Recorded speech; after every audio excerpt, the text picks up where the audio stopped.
নমস্কার বন্ধুরা, শাইনিজ কিচেনে আপনাদের সবাইকে স্বাগত। আজকে আরেকটি নতুন রেসিপি নিয়ে চলে এসেছি। আজকের রেসিপি হলো আলু বেগুনের সবজি বা তরকারি। এই রেসিপিটা করতে কি কি উপকরণ লাগছে চলুন দেখে নিই। প্রথমে নিয়েছি বেগুনটাকে এরকম একটু বড় করেই কেটে নিয়েছি ডুমো ডুমো করে।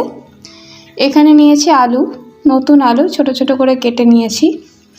গরম মশলা এখানে হাফ চামচ মতন নিয়েছি। পেঁয়াজ, এটা দুটো পেঁয়াজকে মিডিয়াম সাইজের পেস্ট করে নিয়েছি। ধনেপাতা কুচি, আদা রসুন কাঁচা লঙ্কা পেস্ট, এখানে লাল লঙ্কা মানে কাশ্মীরি লঙ্কার গুঁড়ো 1 চামচ মতন, হলুদের গুঁড়ো পরিমাণ মতন, এখানে মৌরিটাকে একটু থেতো করে নিয়েছি, নুন, জিরে শুকনো লঙ্কা তেজপাতা ফোড়নের জন্য, সর্ষের তেল, ধনে গুঁড়ো, জিরে গুঁড়ো, হিং আর দুটো টমেটোকে আমি পেস্ট করে নিয়েছি। কড়াইটা গরম হয়ে গেছে, এবার আমি এখানে সর্ষের তেলটা দিয়ে দিচ্ছি পরিমাণ মতো। তেলটা গরম হয়ে গেছে, এবার আমি আলুটা ভাজার জন্য দিয়ে দিচ্ছি।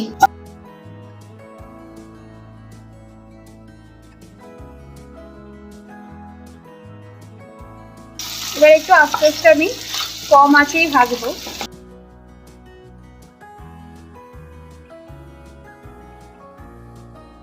আলুটা এখানে কিন্তু খুব ভালো করে ভাজতে হবে, না হলে বেগুনের সাথে এটা টেস্ট লাগবে না খেতে। তাই আলুটাকে আমি একটু লাল করেই কিন্তু ভেজে নেব।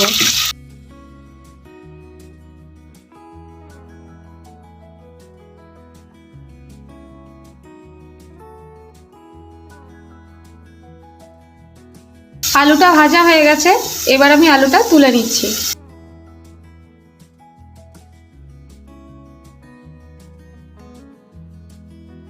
তেলের মধ্যে এবার আমি একটু হাফ চামচ মতন ছোট চামচের হিংটা দিয়ে দিচ্ছি, একটু নাড়িয়ে দিচ্ছি। এবার আমি বেগুনটা ভেজে নেব।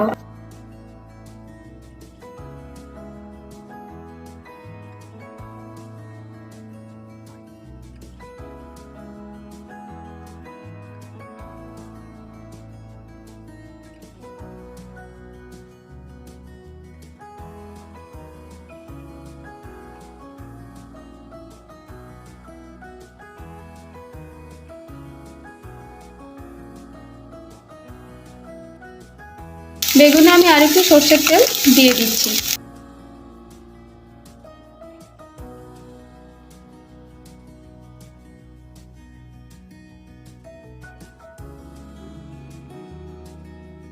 এই সময় গ্যাসের ফ্লেমটাকে আপনারা একটু বাড়িয়ে দেবেন, যাতে বেগুনটা ভাজা হয়, আর না হলে ঢাকা দিয়েও ভাজতে পারেন। পরিমাণ মতন এখানে আমি হলুদটা দিয়ে দিচ্ছি।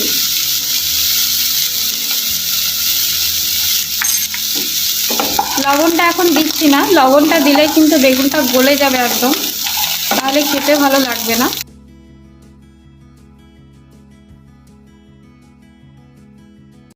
বেগুনটা ভালো করে ভাজতে হবে, একটু লাল করে, যেমন আলুটা ভেজেছি সেরকম করেই ভাজতে হবে। এই তরকারিটা ভাজার উপরেই টেস্টটা নির্ভর করছে।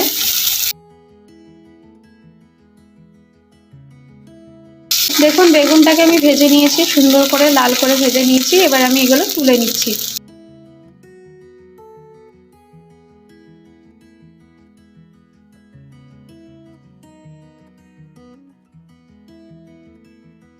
এবার তেলটা দিয়ে দিচ্ছি। একটা তেজপাতা আমি ছিঁড়ে দিয়ে দিলাম। এবার দিচ্ছি জিরে আর শুকনো লঙ্কা। একটু ভাজা ভাজা হলে তারপর আমি মশলাটা দেব। এবার পেঁয়াজ বাটাটা দিয়ে দিচ্ছি।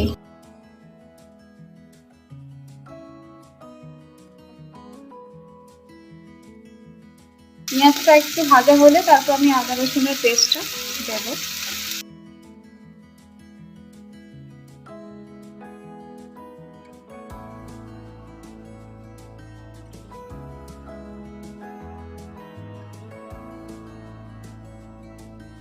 এবার আদা রসুনের পেস্টটা দিচ্ছি আমি, ছোট চামচের 1-1.5 চামচ মতন আমি দিয়ে দিচ্ছি।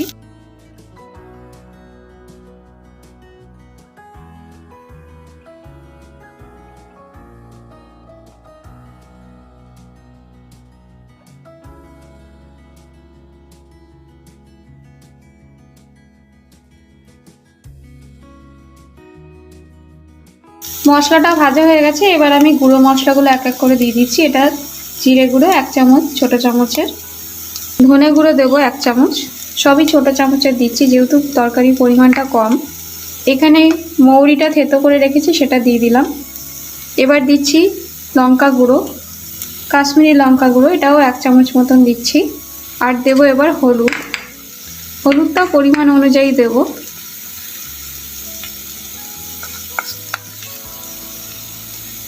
এবার ভালো করে নাড়িয়ে নিচ্ছি।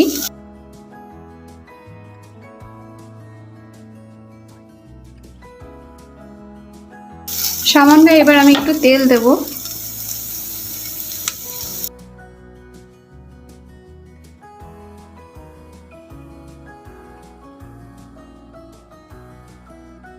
এবার এর মধ্যে টমেটো বাটাটা দিয়ে দিচ্ছি, তবে সবটা দেব না,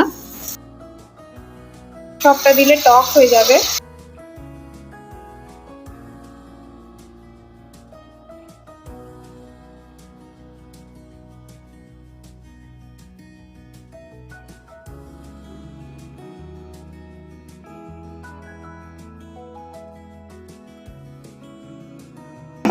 টমেটোটা যতক্ষণ না ভালো করে ভাজা হচ্ছে, কারণ টমেটোর একটা গন্ধ থাকে, সেটা যতক্ষণ না ভাজা হচ্ছে আমি এর মধ্যে জলটা দেব না। এবার পরিমাণ মতন আমি নুনটা দিচ্ছি।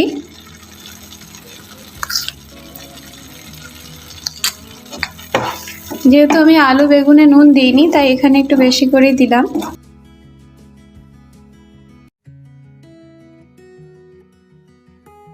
এবার মশলাটাকে খুব ভালো করে কষিয়ে নিতে হবে।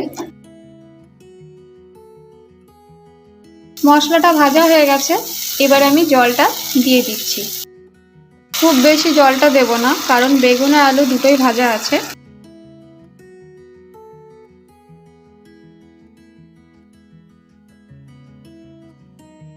ঝোলটা ফুটে উঠেছে, এবার আমি আলুটা দিয়ে দিচ্ছি। আলুটা এমন করে ভাজবেন যাতে আলুটা যেন ভালো করে সিদ্ধ হয়ে থাকে, কারণ আলু বেগুন যদি একসাথে দেন আর আলুটা যদি ভালো করে ভাজা না হয় তাহলে বেগুনটা গলে যাবে আর আলুটা কিন্তু সেদ্ধ হবে না, সেক্ষেত্রে তরকারিটা কিন্তু খেতে ভালো হবে না। এবার আমি বেগুনটাও দিয়ে দিচ্ছি, দিয়ে এবার আমি ঢাকা দিয়ে দেবো।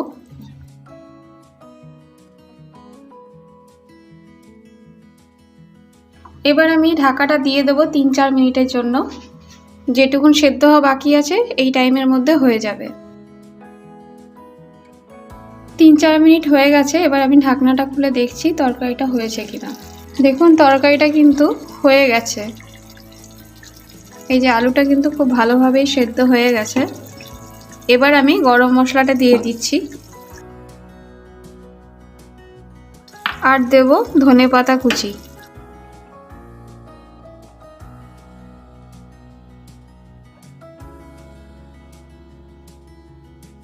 দিয়ে একটু হালকা হাতে আমি এটা নাড়িয়ে দিচ্ছি।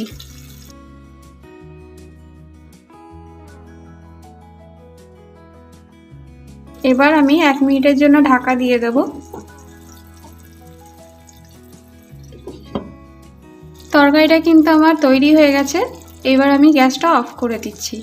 দেখুন আমার রান্নাটা তৈরি হয়ে গেছে এবং আমি সার্ভ করে দিয়েছি। এই সবজিটা কিন্তু রুটি পরোটার সাথে শীতকালে দারুণ জমে যাবে। আপনারা অবশ্যই বাড়িতে বানিয়ে খাবেন। যদি আমার রান্নাটা আপনাদের ভালো লেগে থাকে তাহলে অবশ্যই লাইক, শেয়ার, কমেন্ট এবং সাবস্ক্রাইব করবেন। আমাদের পাশে থাকবেন। আগামী দিন আবার নতুন ভিডিও নিয়ে আসবো। আজকের মতন এখানেই শেষ করছি।